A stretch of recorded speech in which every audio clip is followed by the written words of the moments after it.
Histoire le mari qui devait s'occuper de la maison. Il était une fois un homme si hargneux et si contrarié qu'il n'aurait jamais pensé que sa femme faisait quelque chose de bien dans la maison.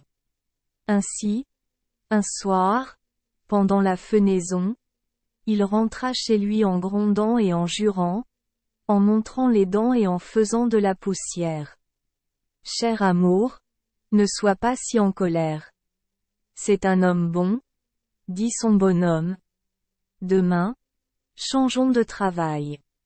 Je sortirai avec les tondeuses et je tondrai, et tu t'occuperas de la maison à la maison.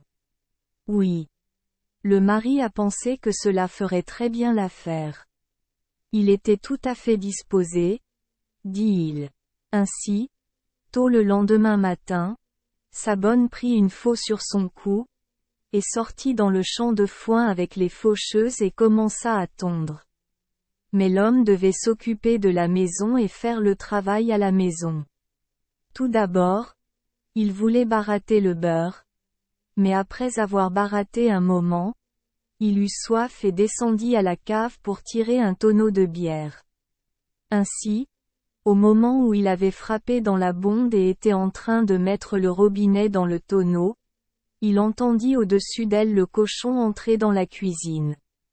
Puis il monta les marches de la cave, le robinet à la main, aussi vite qu'il le pouvait, pour s'occuper du cochon, de peur qu'il ne dérange la baratte.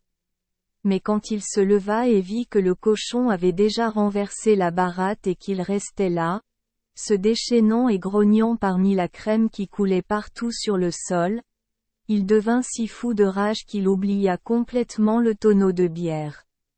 Et courut vers le cochon aussi fort qu'il le pouvait.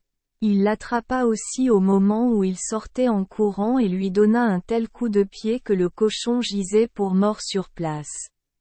Puis, tout à coup, il se souvint qu'il avait le robinet à la main, mais quand il arriva à la cave, chaque goutte de bière était sortie du tonneau. Puis il entra dans la laiterie et trouva assez de crème pour remplir à nouveau la baratte, et ainsi il commença à baratter, pour le beurre qu'il devait avoir au dîner. Après avoir remué un peu, il se souvint que leur vache laitière était toujours enfermée dans l'étable et qu'elle n'avait pas eu un peu à manger ni une goutte à boire de la matinée, même si le soleil était haut. Puis tout à coup, il pensa que c'était trop loin pour l'emmener dans la prairie, alors il se contenterait de la faire monter sur le toit de la maison, car la maison, vous devez le savoir, était recouverte de chaume et d'une belle récolte d'herbes. Y poussait. Maintenant, la maison se trouvait tout près d'une pente raide, et il pensait que s'il posait une planche sur le toit de chaume à l'arrière, il pourrait facilement relever la vache.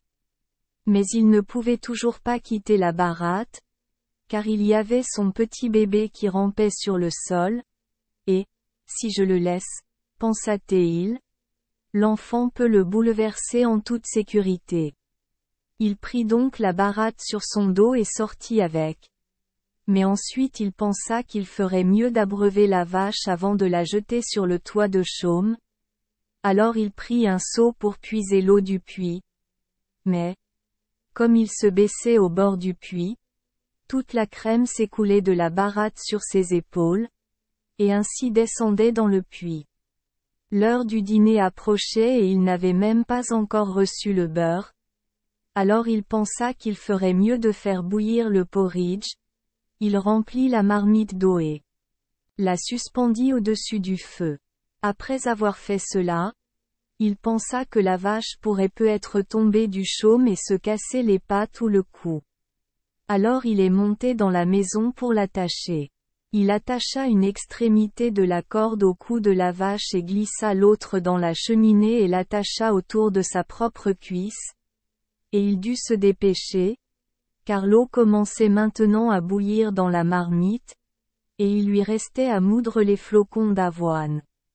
Alors il commença à se démener, mais pendant qu'il s'y mettait, la vache tomba finalement du toit de la maison, et tandis qu'elle tombait, elle traîna l'homme jusqu'à la cheminée par la corde.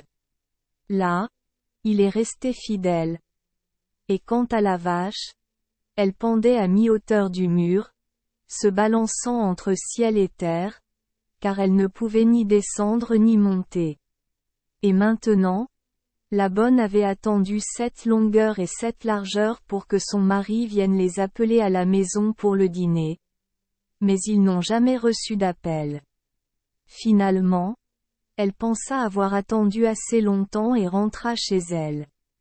Mais quand elle est arrivée là-bas et a vu la vache suspendue dans un endroit si laid, elle a couru et a coupé la corde en deux avec sa faux. Mais alors qu'elle faisait cela, son mari descendit de la cheminée, et ainsi, lorsque sa vieille dame entra dans la cuisine, elle le trouva là, debout sur la tête, dans la marmite à bouillie. Merci les enfants des Esperluette Croisillon 39. Avoir écouté des contes de fées au jour Esperluette Croisillon 39. 8. Espérons que les histoires apporteront aux enfants des moments heureux et significatifs. Si vous aimez notre chaîne, veuillez appuyer sur le bouton S Esperluette Croisillon 39.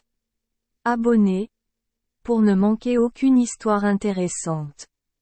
Je vous souhaite une bonne nuit de sommeil et de beaux rêves. Rendez-vous dans la prochaine histoire.